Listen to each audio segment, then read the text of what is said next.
Hello, my name is Ethaniel Gonzalez. I'm a student at Hillsborough High School, and today I will be talking about the effect of beliefs on reliability.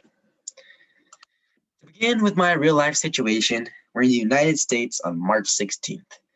The coronavirus cases in the US is currently only about 4,500 cases. In a press debriefing, when Trump was asked about the coronavirus, he said that the virus would disappear with the warmer weather in April. He made these statements despite there being no evidence from his top scientists who talked to him prior to the conference and would later directly contradict the statements that he made at the press conference. My knowledge question is, how do our beliefs affect our reliability?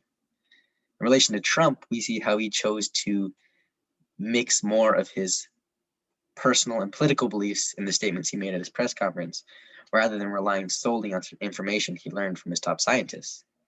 He takes a little bit of the information that he learns, as he did with the heat killing the virus or household cleaners to kill the virus, to which he creates his own conclusions from them, like injecting household cleaners to kill the virus or using the sun to try and fight the virus as treatment for people. This caused his top scientists to have to continuously discredit the words he says in order to protect the people who listen to him. It also causes a lot of other people to take what he says with a grain of salt because they don't know how much they can trust the information that he's saying, especially as his own top scientists and his own supporters and allies have to continuously go back on what the president says. The AOKs I'll be using are human sciences, ethics, and history, and my WAKs are reason, faith, and emotions. My first knowledge claim is, to what extent do our beliefs affect truth? If you look at our religious beliefs and our faith, we see in the past a lot of the truths that would come up, new ideas would be silenced and shunned by the church. If you look back in the past with Galileo, he made observations of Venus to confirm the theory by Copernicus that the Earth and all the planets revolve around the sun instead of the planets and the sun revolving around the Earth. Despite his evidence, the church was completely against his findings because it went directly contradictory what was said in the Bible, which they held as the one true universal right and was the law at the time. They forced him rather, to recant his theory.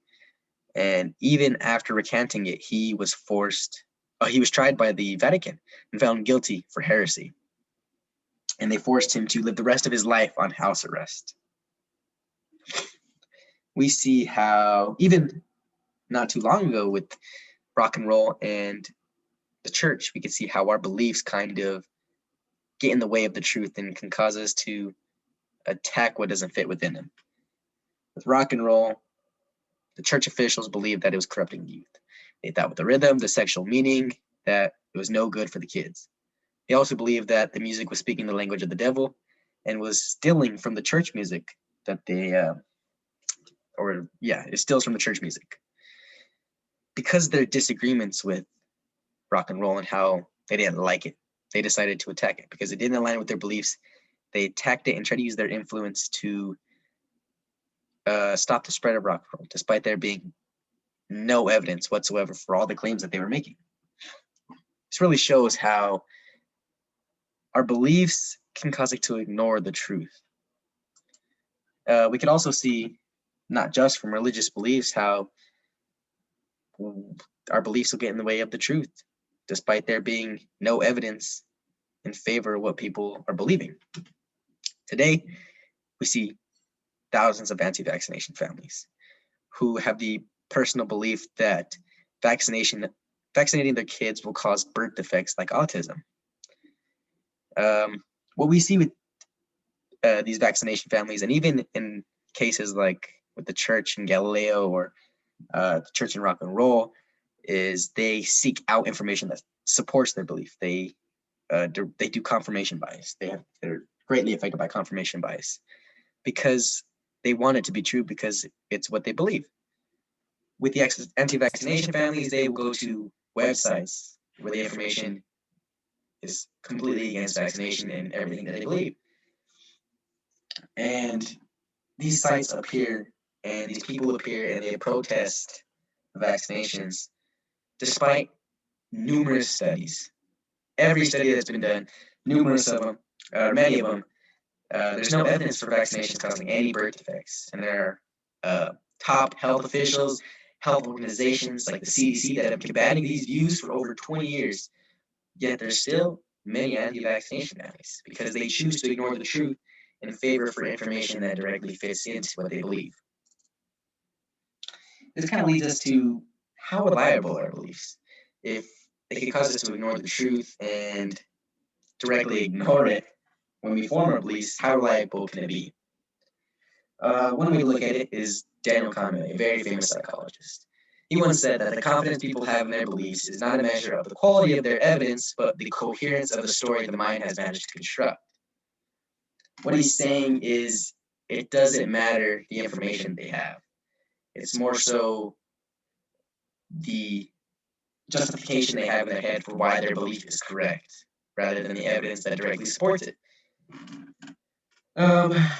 Daniel Kahneman was also the creator of the dual process theory, which states that we have two systems that work to create and make our decisions and also our beliefs.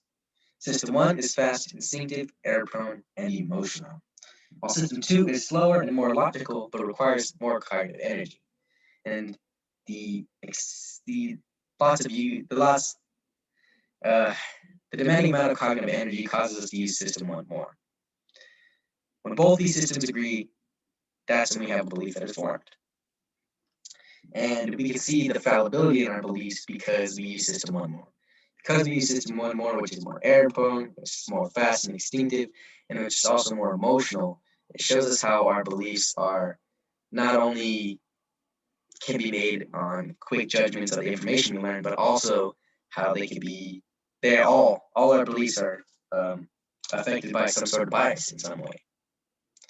Another way we can look at and understand and interpret our beliefs and how they are reliable is two ideas of relativism and absolutism.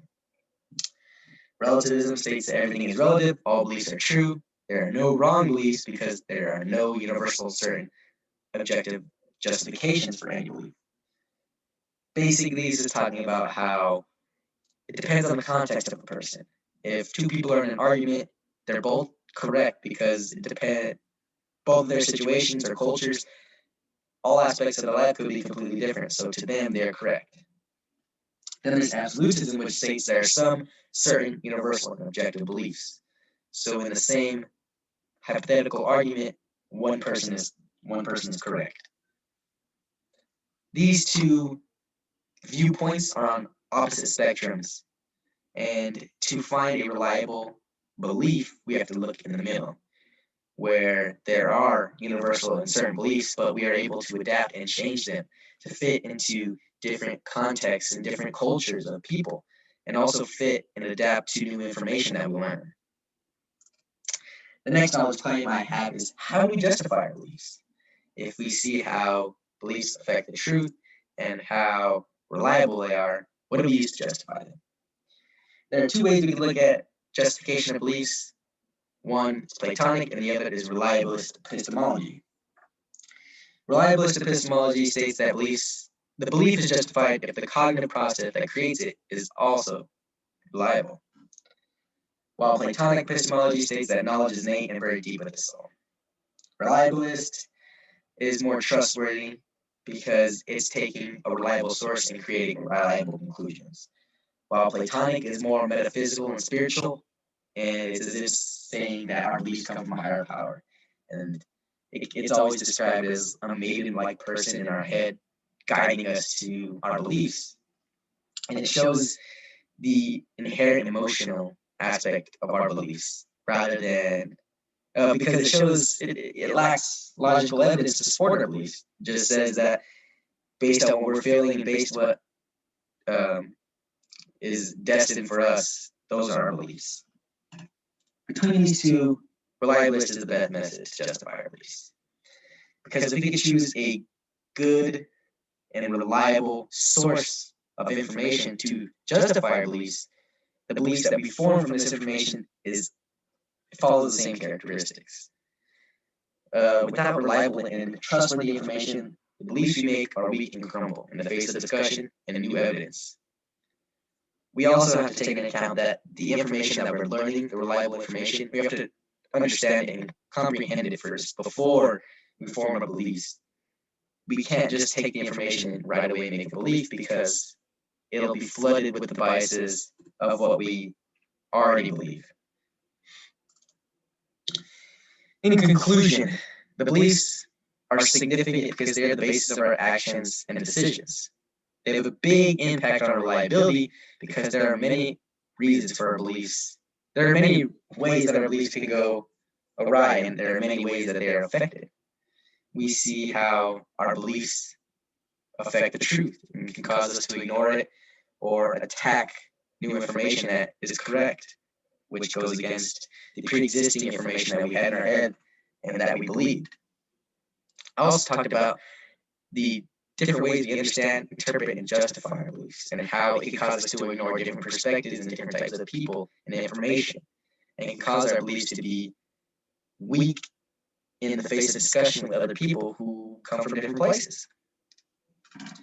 We can also talked about how we can choose unreliable means of justifying our beliefs, how there's a correct way and how there's a wrong way, and how there's a process that must be done for our beliefs to be made and to be reliable.